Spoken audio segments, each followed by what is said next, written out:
एक घर में 3 भाई और एक बहन थी। बड़ा और छोटा भाई पढ़ाई में बहुत तेज थे। उनके माता पिता उन चारों से बहुत प्यार करते थे, लेकिन बीच वाले बेटे से थोड़ा परेशान रहते थे।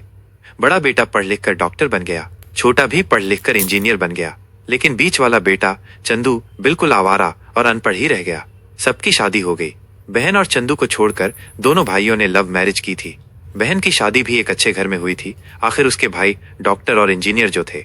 अब चंदू को कोई लड़की नहीं मिल रही थी। उसके माता पिता भी परेशान थे। जब भी बहन मायके आती सबसे पहले अपने छोटे और बड़े भाइयों से मिलती, लेकिन चंदू से कम ही मिलती थी, क्योंकि न तो वो उसे कुछ दे सकता था और न ही वो जल्दी घर पर मिलता था। वो दिहाड़ी मजदूरी करता था, क्योंकि पढ़ नहीं सका था तो उसे नौकरी कौन देता।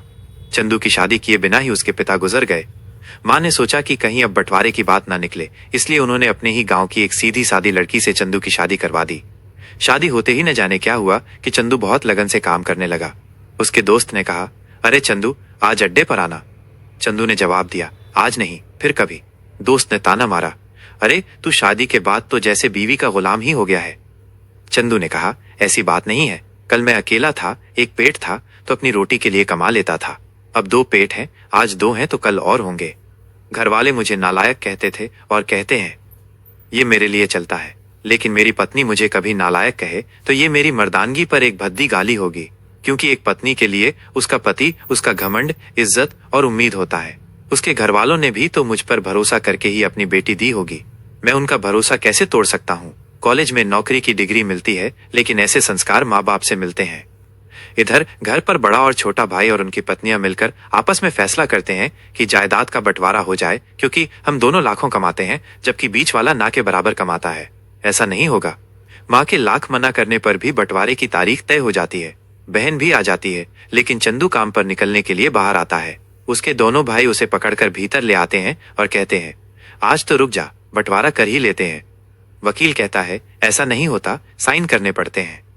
चंदू ने कहा, आप लोग बंटवारा करो, मेरे हिस्से में जो देना है दे देना, मैं शाम को आकर अपना बड़ा सा अंगूठा पेपर पर चिपका दूंगा। बहन ने कहा, अरे बेवकूफ, तू गवार का गवार ही रहेगा। तेरी किस्मत अच्छी है कि तुझे इतने अच्छे भाई और भैया मिले हैं। माँ ने कहा, अरे चंदू, आज रुक जा। बंटवारे में कुल 10 बीघा जमीन में दोनों भाई 5-5 बीघा रख लेते हैं और चंदू को पुश्तैनी घर छोड़ देते हैं। तभी चंदू जोर से चिल्लाता है, अरे फिर हमारी छुटकी का हिस्सा कौन सा है।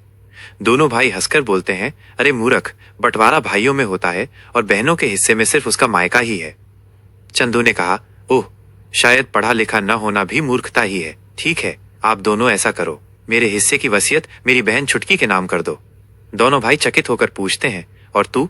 चंदू माँ की तरफ देखकर मुस्कुराता है और कहता है, मेरे हिस्से में माँ है ना। फिर वो अपनी पत्नी की ओर देखकर मुस्कुराता है और कहता है, क्यों चंदूनी जी, क्या मैंने गलत कहा? चंदूनी अपनी सास से लिपट कर कहती है, इससे बड़ी वसीयत क्या होगी मेरे लिए कि मुझे माँ जैसी सासू मिली और पिता जैसा ख्याल रखने वाला पति। बस यही शब्द थे जिन्होंने बंटवारे को सन्नाटे में बदल दिया। बहन दौड़कर अपने गवार भैया से गले लगकर रोते हुए कहती है, मुझे माफ कर दो भैया, क्योंकि मैं आपको समझ ही नहीं सकी। चंदू ने कहा, इस घर में तेरा भी उतना ही अधिकार है जितना हम सभी का। बहुओं को जलाने की हिम्मत किसी में नहीं, मगर फिर भी जलाई जाती है, क्योंकि शादी के बाद हर भाई और हर पिता उसे पराया समझने लगते हैं। लेकिन मेरे लिए तुम सब बहुत अजीज हो, चाहे पास रहो या दूर।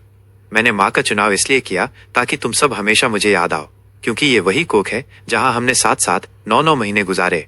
माँ के साथ तुम्हारी यादों को भी मैं रख रहा हूँ। दोनों भाई दौड़कर चंदू से गले मिलकर रोते हुए कहते हैं, आज तो तू सचमुच का बाबा लग रहा है।